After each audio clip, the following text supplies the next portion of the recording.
I think these are the prettiest beaches I've seen. I've not been to too many beaches along the East Coast, but this is preferred one I'd go to. My favorite memory is making summertime friends, which really doesn't happen anymore. We used to have friends in the summer, and then they'd go away and we'd catch up the next year and just do it again. We all got sunburn on our backs because we laid on our stomachs and just talked. No beach tags, big beaches that the waves just rolled in nice.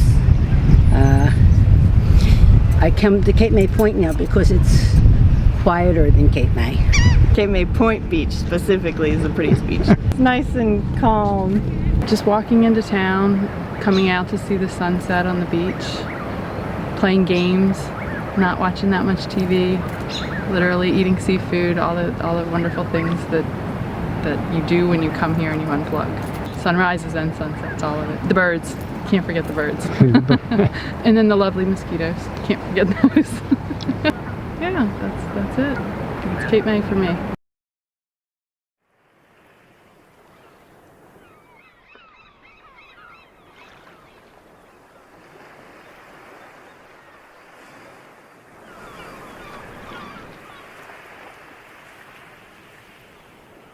Cape May was described by one early visitor in 1823 as being a quaint village of about 20 houses.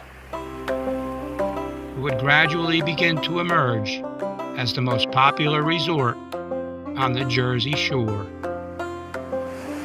graced by the warm cross breezes of the Atlantic Ocean and the Delaware Bay. People in the cities of Philadelphia, Baltimore, and Washington were reading in the newspapers about the Cape as a favorite summer getaway. They began coming by stagecoach and by steamboat. They were coming to see and be seen, and the ocean was the main attraction then, as it is today.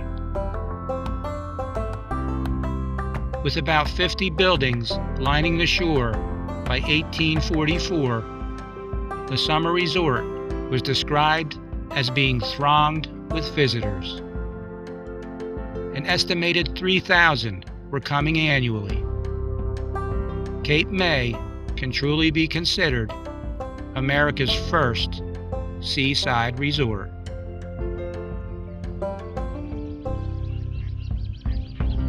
Attracting many politicians and wealthy plantation owners, it would reach its peak of popularity in the decade prior to the Civil War. Incorporated as the borough of Cape May in 1848, by 1850, it was estimated that a total of 17,000 visitors had been entertained there that season.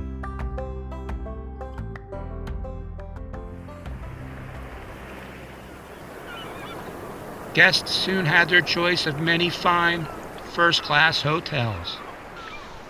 Among them was the Center House, the Chalfonte, the Columbia House, the Ocean House, the Stockton Hotel, and Congress Hall. Many of them having sweeping panoramic views of the ocean.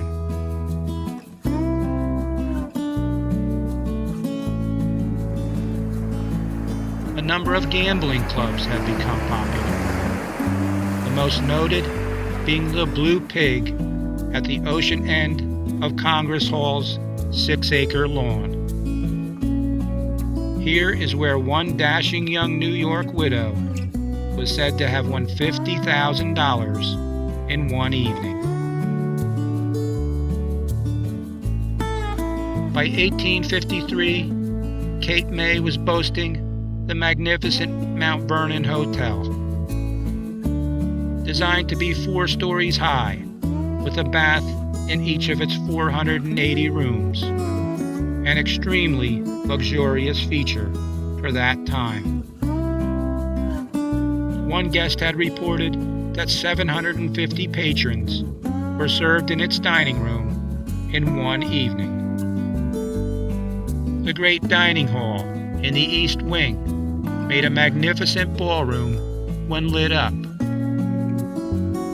40 chandeliers hung suspended from the high ceiling, like stars in the distance, dazzling and captivating both dancers and spectators alike.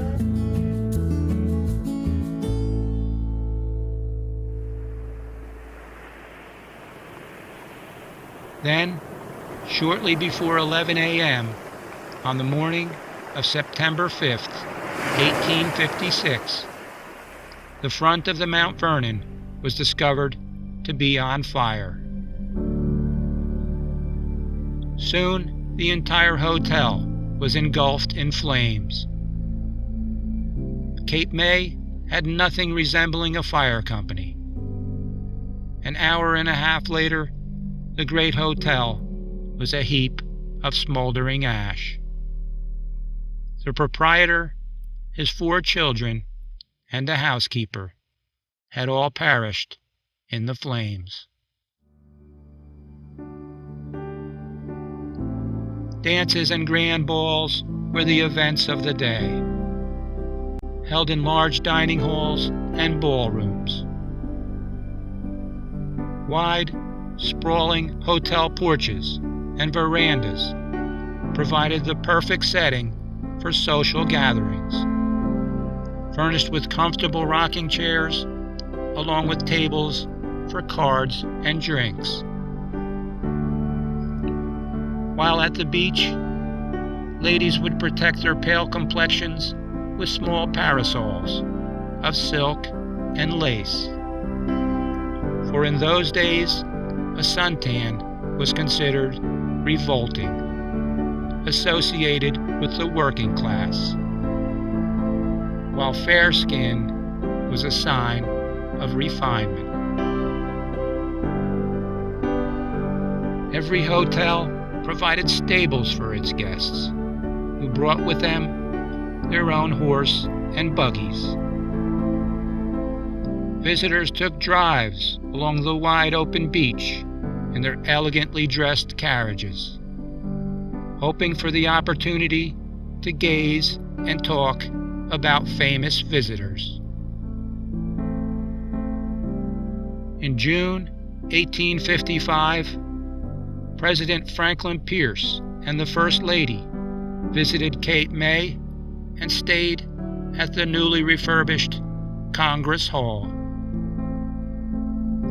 Other presidents to stay at the resort included James Buchanan, Andrew Jackson, Abraham Lincoln, Chester A. Arthur, and Ulysses S. Grant. As early as 1816, side-wheeled steamers were bringing visitors down the Delaware to Cape May Point. By 1878, steamboats were offering the same round-trip excursion and the ultimate in elegant travel for a $1 fare. Rail service did not arrive at Cape May until 1863, nearly a decade after Atlantic City. Known as the Cape May and Millville Railroad, to attract visitors, the railroad company built the excursion house. This brought about a new kind of traveler called the excursionist. This new brand of visitor did not stay overnight at any of the hotels. Instead, they arrived in the morning and returned by train at night. Locals had a name for these new day trippers. Since they brought their lunch in shoe boxes, they were called shoobies.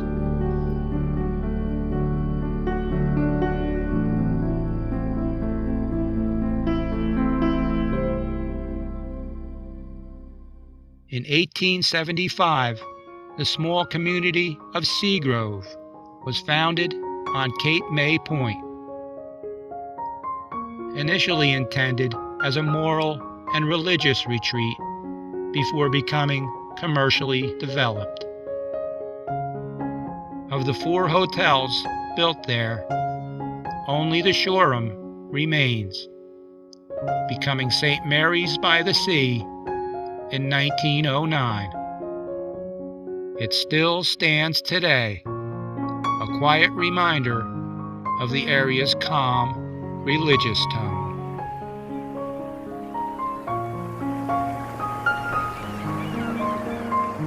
After the Mount Vernon burned to the ground in 1856, Cape May began to lose much of its business to Atlantic City and Long Branch.